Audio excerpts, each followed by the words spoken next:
Hello' everyone, কি খবৰ? আশা কৰোঁ সকলোৱে ভালে আছে আৰু আমাৰো ভাল। আৰু আজি বজাৰ কৰিবলৈ ওলালোঁ, মানে অহাকালি আমাক গুণৰ বাৰ্থডে, তো ভাবিলোঁ যে তাই বাৰ্থডে কাৰণে কিবা কিবি আমি বজাৰ কৰোঁ বুলি আৰু ভণ্টি আৰু মই ওলাই দিলোঁ আৰু গুণক স্কুলত পঠিয়াই ল'লোঁ, কাৰণ তাই ঘৰত থৈ পেলাই যাবলৈ অসুবিধা হয়, কাৰণ ৰখা মানুহ নাই।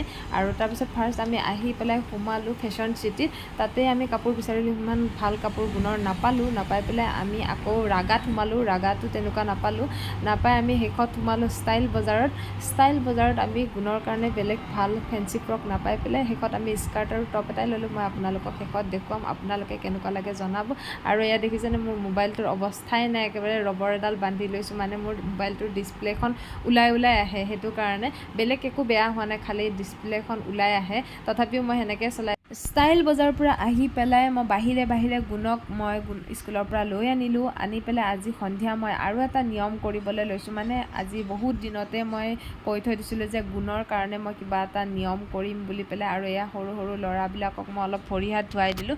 মানে মই সিহঁতক, মানে সৰু ল'ৰা কেইটামানক মাতিম বুলি ভাবিছিলোঁ, কিবা এটা খুৱাম, সিহঁতক কিবা এটা দিম বুলি। বহুত দিনতে আৰু মোৰ মনৰ আশাটো আজি পূৰণ কৰিবলৈ লৈছোঁ, কাৰণ মই হঠাতেই ডিচিশ্যনটো ল'লোঁ।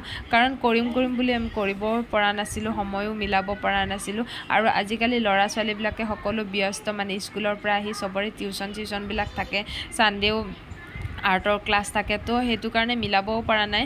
আৰু সেইটো কাৰণে এইবাৰ মই ভাবিলোঁ যে হঠাতে ডিচিশ্যনটো ল'লোঁ আৰু সন্ধিয়াকৈ সকলোৰে মানে যেতিয়া সময় হয় সেই হিচাপত মই নিয়মটো কৰিবলৈ ল'লোঁ। আৰু বহুত দিনৰ মূৰত সিহঁতে একেলগতে থাকিব পাইছে, খেলিব পাইছে, বিৰাট ভাল পাইছে। আৰু অহাৰ পৰা সিহঁতে খেলিয়ে আছে। আৰু এতিয়া মই অলপমান আশীৰ্বাদ ল'লোঁ, সিহঁতে আশীৰ্বাদ দিলে, আৰু সিহঁতে যিটো ফূৰ্তি কৰিছে সেয়াই মোৰ আশীৰ্বাদ বুলিয়ে ভাবিছোঁ।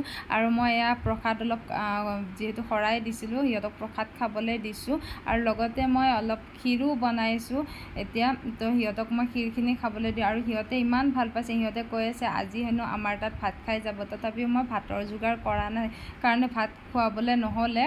আৰু মই সিহঁতৰ কাৰণে এটা সৰু গিফ্টো আনিছোঁ। ভাবিছোঁ যে যাবৰ টাইমত যদি সিহঁতক এটা গিফ্ট দিওঁ, সিহঁতৰ মনটো বহুত ভাল লাগিব। আৰু মই ভাবিছিলোঁ সিহঁতৰ কাৰণে কাপোৰকে আনিম বুলি পেলাই। তাৰপিছত ভাবিলোঁ যে কাপোৰ আনিলে সিহঁতৰ গাত সৰু ডাঙৰো হ'ব পাৰে, তেতিয়া মনটো মোৰো বহুত বেয়া লাগিব আৰু সিহঁতৰো বেয়া লাগিব, যদি পিন্ধিবলৈ দিয়াৰ পিছত যদি পিন্ধিবলৈ নাপায়, চবৰে বেয়া লাগে। তো সেইটো কাৰণে মই ভাবিলোঁ যে সিহঁতৰ কাৰণে কাপোৰ নিদি পেলাই মই বহী আৰু কাঠ পেঞ্চিল ৰবৰকে লৈ আনিলোঁ। তাৰপিছত এটা ভুল কৰিলোঁ যে মই গুণৰ কাৰণে লৈ নানিলোঁ। বেচেৰি তাই অলপমান দিগদাৰ কৰিছিলে, কিন্তু মাহীয়েকে তাইক নতুন কাপোৰ উলিয়াই দিয়াৰ কাৰণে তাইও কন্দা কটাটো বন্ধ হ'ল। তাৰপিছত এতিয়া সৰু ল'ৰা ছোৱালীকেইটাক যাবলৈ বিদায় দি পেলাই মই ব্লগটো ইমানতে শেষ কৰিলোঁ, কাৰণ মোৰো বহুত ভাগৰ লাগিছে। আমি যিহেতু ৰাতিপুৱাৰ পৰা বহুত ইফালে গৈছোঁ সিফালে গৈছোঁ, তো বহুত ভাগৰ লাগিছে। তো সেইটো কাৰণে ব্লগটো ইমানতে শেষ কৰিলোঁ।